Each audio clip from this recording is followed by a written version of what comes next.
Hey, what's going on YouTube? So today I wanted to do a video kind of breaking the trend of how I finish off each week with the college football videos.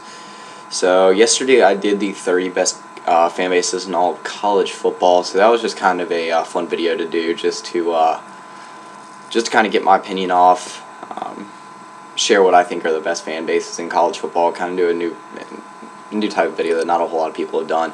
So today I want to do teams that will surprise for the rest of the 2015 season.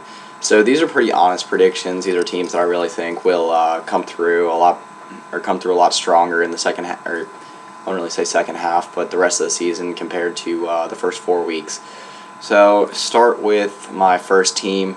Now this isn't really, it's not like they've started off bad, but they haven't got much attention. I think they'll start garnering some more national attention pretty soon.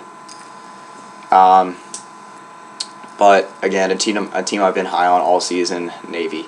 So Navy won last week against UConn, 28-18. So while it is UConn, that might not be too impressive a victory. They did beat UConn by more than even a team like Mizzou beat them. So, you know, they beat East Carolina 45-21, a team that just went and cleaned out Virginia Tech. Colgate was their first one, which wasn't that good. But I could see them winning again this week against Air Force. And then next week they have their biggest game of the season against Notre Dame. Now, that's going to be their make or break game for surprising this season. If they can make it through Notre Dame, then I think you got to start talking about them as a college football playoff contender.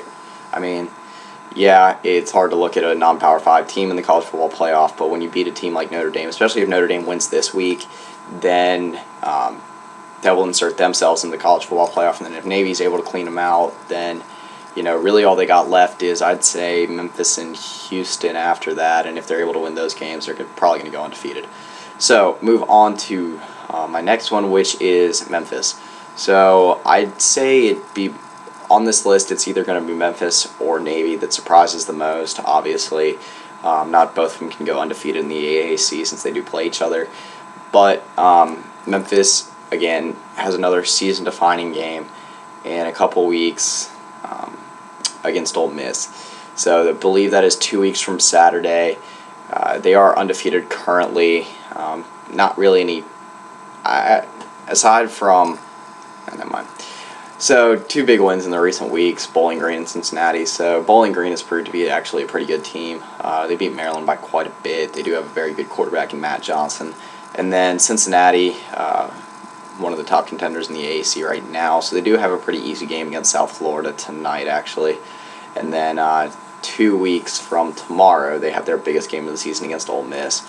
Now, if they're able to beat Ole Miss, then not only does that just discredit the SEC, but that also leaps Memphis into college football playoff contention.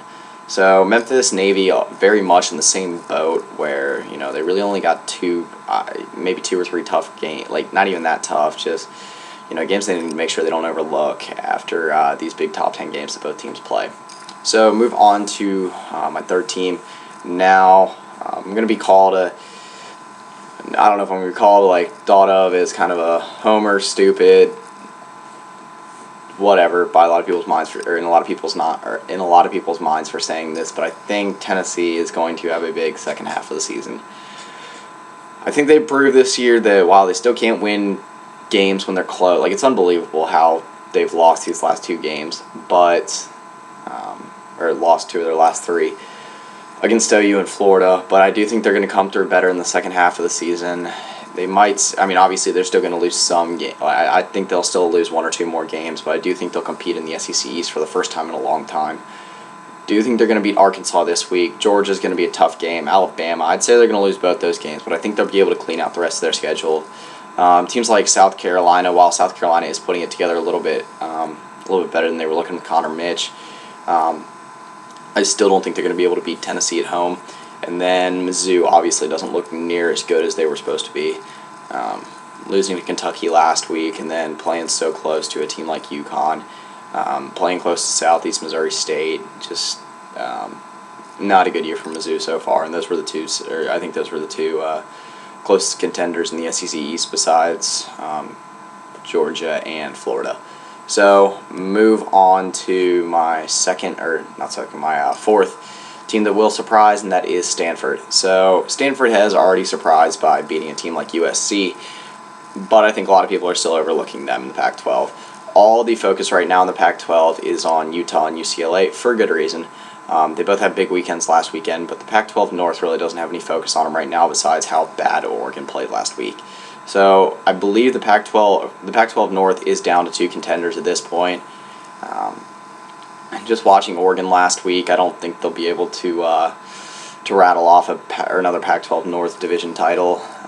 But I think it is up to Stanford and Cal right now. I think Cal will end up falling off. I think Stanford's a much more well-rounded team. Stanford's a decent team defensively, but they're very complete on the offensive side of the ball. When Kevin Hogan's playing well, then the passing game just works effortlessly. And then when Christian McCaffrey and Bryce Love are going, which last few weeks it seems like they've been on 100%, that offense just gets it done. So I do think that Stanford will win the Pac-12 North. I'm not sure if they're going to go undefeated in the rest of the regular season. Obviously, the Pac-12 has proven to have, I wouldn't say more depth than we thought, but some different contenders than we thought. They still have to play UCLA. They still got to play Notre Dame, and they still got to play Cal. And I won't say Oregon's going to be an easy game. So even Arizona this weekend they can't take lightly. But like I said, I do think that Stanford can escape this season with maybe a 2-loss season after that tough opening loss to Northwestern. So move on to my last one, and that is Duke. So Duke is kind of emerging as like a low-key dark horse to make the playoff. I don't think it's going to happen just because they've already lost. They've already lost one game to Northwestern. One of the keys in this video is proving just kind of how big losses to Northwestern actually are. But I do think that Duke has a legit shot in going undefeated in the rest of the regular season.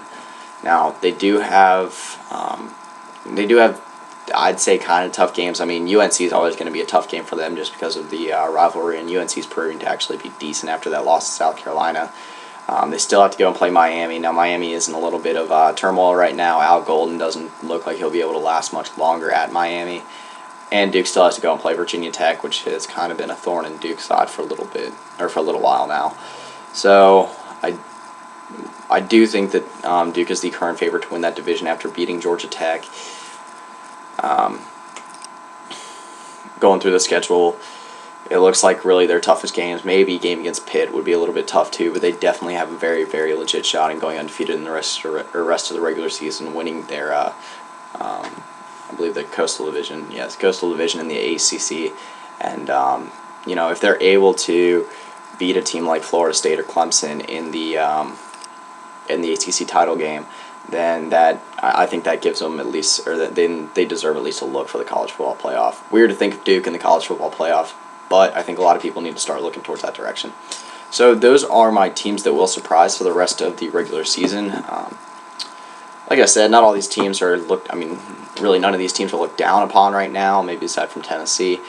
But I do think these teams are going to have a lot more national attention to garner as the season goes along.